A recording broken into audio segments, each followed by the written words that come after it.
Attendez, je vais juste allumer une petite flashlight de plus et ça se pourrait que je la regarde pendant ma présentation.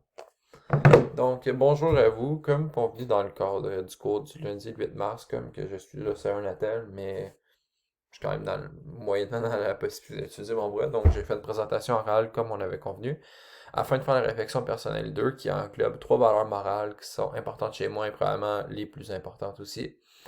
Donc, afin que, pour chacune, dans le fond, je vais donner une définition et expliquer en quoi ça s'applique à ma vie. Ensuite de ça, je vais leur donner une certaine hiérarchie et expliquer pourquoi j'aborde dans ce sens-là. Donc, les trois valeurs choisies sont la loyauté, la bienveillance et la maîtrise de soi. Afin de commencer, je vais parler de la loyauté. La loyauté, selon le Larousse.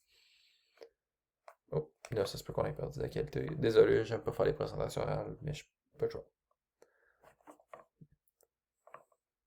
La loyauté, selon le Larousse, c'est la qualité, le caractère de quelqu'un, quelque chose qui est honnête, loyal, faire preuve de loyauté envers ses amis. Ça, c'est la définition qu'on nous donne. Mais pour moi, cette définition-là n'est pas assez large.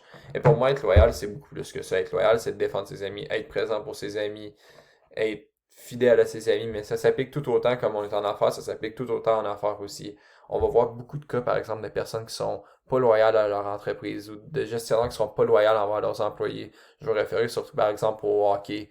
Un joueur qui s'est donné, qui a toujours été fidèle, qui a toujours fait des sacrifices pour l'équipe, qui va demander, par exemple, qu'il y ait une augmentation de salaire à son nouveau contrat, qu'il l'aura pas, à mes yeux, ça va faire part d'un grand manque de loyauté de la part de l'équipe parce que la loyauté, c'est comme que je voulais dire aussi, ça se joue autant dans les deux parties. Soit il y a plus que deux parties, mais jamais ça se joue entre les deux parties. Puis pour moi, quelqu'un qui est loyal, pour moi, quelqu'un qui est prêt à saigner, façon de parler, pour moi, quelqu'un qui va me rendre de fier service et qui va le faire de la bonne façon, pour moi, je lui dois de la loyauté. Mais en faisant la même chose, je m'attends tout autant à en recevoir aussi. Donc la loyauté, pour moi, c'est extrêmement important. Puis les gens qui ne sont pas loyaux, pour moi, j'ai beaucoup de difficultés avec ça. Puis c'est une valeur que j'applique extrêmement dans ma vie. Les gens qui sont présents, qui sont loyaux pour moi, je leur mettrai pas un couteau dans le dos. Puis pour moi, moralement, ça se fait juste pas. Même si oui, il y a des situations, par exemple, puis je dis pas que je suis prêt à aller en prison pour mes amis, mais par exemple, quelqu'un qui m'a été loyal, qui m'a toujours défendu,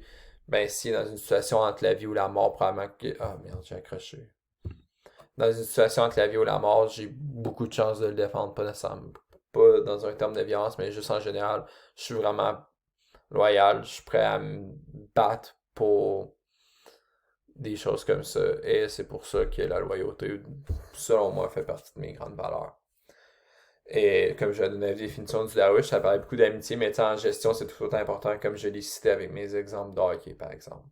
Pour continuer, je vais parler de la bienveillance, qui en gros, selon Wikipédia, c'est vraiment de soucier les autres, d'avoir à cœur le bonheur d'autrui.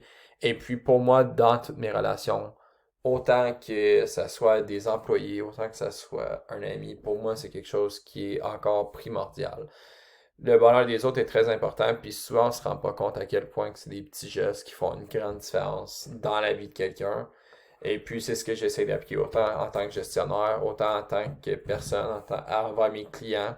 Je vais toujours m'assurer que les gens autour de moi sont heureux. Encore là, il y a une limite, il y a une certaine limite, c'est sûr, comme dans tout dilemme éthique, dans tout problème, il va toujours avoir une limite. Mais généralement, la bienveillance, c'est vraiment quelque chose que j'applique. Parce que les autres, c'est tellement important de se soucier des autres parce qu'on sait non plus pas ce que les autres vivent. On ne sait pas ce qui leur arrive. Puis je veux dire, juste de faire le petit geste qui va faire la petite différence, pour moi, c'est quelque chose d'extrêmement important. Et puis c'est pour ça encore que je vais grandement, grandement, grandement me soucier des autres. Les gens qui se soucient pas des autres, selon moi, sont pas faits pour être en société. C'est plate, mais généralement au Canada, ou peu importe, dans les pays plus développés, je trouve que la bienveillance est très présente, des gens qui se rassemblent, qui aident, qui sont rassembleurs. Tout simplement, ça fait vraiment partie des valeurs chez moi. Donc, la bienveillance, autant que ça va être, pour des employés plus tard. En ce moment, j'ai pas nécessairement d'employés, j'ai beaucoup de clients et d'amis, mais pour des employés plus tard, encore comme je parlais, les petits gestes qui font la grande différence, un café, le bonheur, parce qu'on sait tellement que quand les gens se sentent abandonnés, qu'ils sont pas bien, que encore plus loin, comme on a vu dans les leçons de cette semaine, que ça peut causer du stress. Le stress va si les gens se sentent, s'ils sont pas heureux, s'ils ont pas leur bonheur, le stress parfois va embarquer, puis le stress, ça permet pas toujours de prendre les bonnes décisions. Donc pour moi, encore tout ça, je résume, mais c'est extrêmement important et puis ça fait grandement partie de mes valeurs. Finalement, la dernière valeur que j'ai choisie afin de faire ce travail est la maîtrise de soi. Qu'est-ce qui est vraiment de plus important que la maîtrise de soi? C'est ça, je vais sortir une définition qu'on m'a donnée et je vais encore l'élaborer un peu plus. Un petit instant. C'est, selon le dictionnaire de la langue française, c'est le contrôle de soi-même, de ses émotions et de ses pulsions.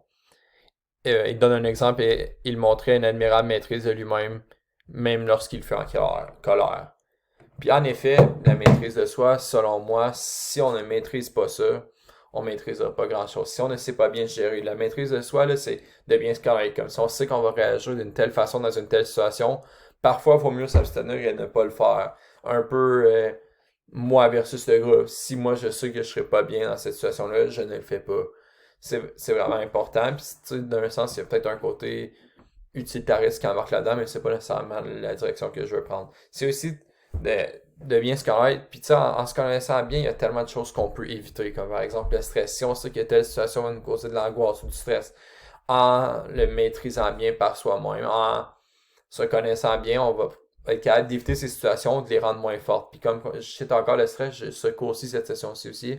Fait que j'en entends beaucoup parler, mais si on connaît les facteurs du stress, si on connaît pourquoi on est stressé, puis quand on connaît aussi les risques associés au stress, comme les maladies cardiovasculaires par exemple, c'est extrêmement important d'en prendre conscience. Et la maîtrise de soi, ça vient de là. C'est pas quelque chose que nécessairement que les autres peuvent nous aider à développer, c'est vraiment, ça le dit, de soi. Et puis, pour avancer, pour être une personne complète, la maîtrise de soi va être très importante. Il y a des choses comme l'encadrement, on en a parlé plus tôt, dans la bienveillance, n'importe quoi, ce que les autres peuvent faire, mais la maîtrise de soi, ça vient vraiment de soi. Et puis, si on sait encore, si on sait comment réagir dans une situation, si par exemple on sait qu'il y a une situation où ce qu'on va être dans l'excès, ou peu importe, ou par exemple, il y en a que c'est l'alcool, ils se gèrent pas bien sur l'alcool, ils ont pas une bonne maîtrise. Puis oui, c'est les émotions, parce que soit sur l'alcool, peu importe, on va être émotif. Mais si on sait tout bien gérer, on va s'éviter des situations de conflit parce qu'on sait comment on va réagir, des situations de stress, des situations où ce que notre vie pourrait être légèrement en danger aussi, si on connaît ses propres limites. Pour moi, c'est tout ça. Et donc, afin de compléter ce travail, comme qu'on nous demandait, il fallait vraiment les hiérarchiser. Et puis, je pense que c'est assez évident après la définition que je viens de donner que la maîtrise de soi est probablement la plus importante pour moi parce que selon moi, ça découle de toutes les valeurs, les autres valeurs que j'ai nommées. Si on se connaît bien, on sait comment qu'on. Je fais un lien avec mes deux autres valeurs. Comment qu'on va pouvoir aider les autres? Comment qu'on va pouvoir avoir de la bienveillance? Parce qu'à bord, je pense que quelqu'un qui ne s'aime pas ne va pas être capable d'avoir de la bienveillance. Puis quelqu'un qui ne s'aime pas n'aura peut-être pas nécessairement les valeurs loyales qu'on va retrouver chez la personne qui se maîtrise bien. Donc pour moi, ce serait vraiment la maîtrise de soi. Ensuite de ça, ce serait la loyauté. Parce que la loyauté, si on n'est pas loyal à ceux qu'on est, tant qu'à moi, ça va découler qu'on n'aura pas nécessairement une bienveillance envers eux. Donc, pour moi, c'était vraiment important. Puis la maîtrise de soi, c'est quelque chose que moi, personnellement, j'ai eu beaucoup à travailler parce que je suis une personne très impulsive. Et puis, j'ai souvent réagi de façon où ce que je n'aurais pas dû. Et puis, avec le temps, j'ai appris à mieux gérer cela, j'ai appris à mieux me contrôler. Puis, je pense que somme toute, dû à ceci, je deviens vraiment une meilleure personne et puis un meilleur gestionnaire en devenir aussi parce que je connais beaucoup plus les conséquences de ne pas bien se maîtriser, le stress que tu peux t'imposer. Désolé encore pour l'éclairage en passant, je suis dans le sous-sol chez mes parents puis c'est vraiment pas le best là. Mais merci encore. Mais c'est ça, fait que pour moi, la maîtrise de soi, ça serait là, puis ça va être la loyauté ensuite, puis la bienveillance, mais tu sais, il y a beaucoup d'autres valeurs morales qu'on va retrouver partout, puis tant qu'à moi, ils en font toute partie, mais si on ne se maîtrise pas bien soi-même, pour moi, ça sera pas possible d'être 100% cohérent dans les autres valeurs qu'on va donner, ni en société, ni en tant que personne. Donc, c'est ça, fait que si je fais un résumé en noir, ça serait vraiment la maîtrise de soi, la loyauté, la bienveillance, puis toutes les autres valeurs qu'on peut y retrouver. Pour moi, ça peut être différent d'une personne à l'autre, mais pour moi, ça serait vraiment ça.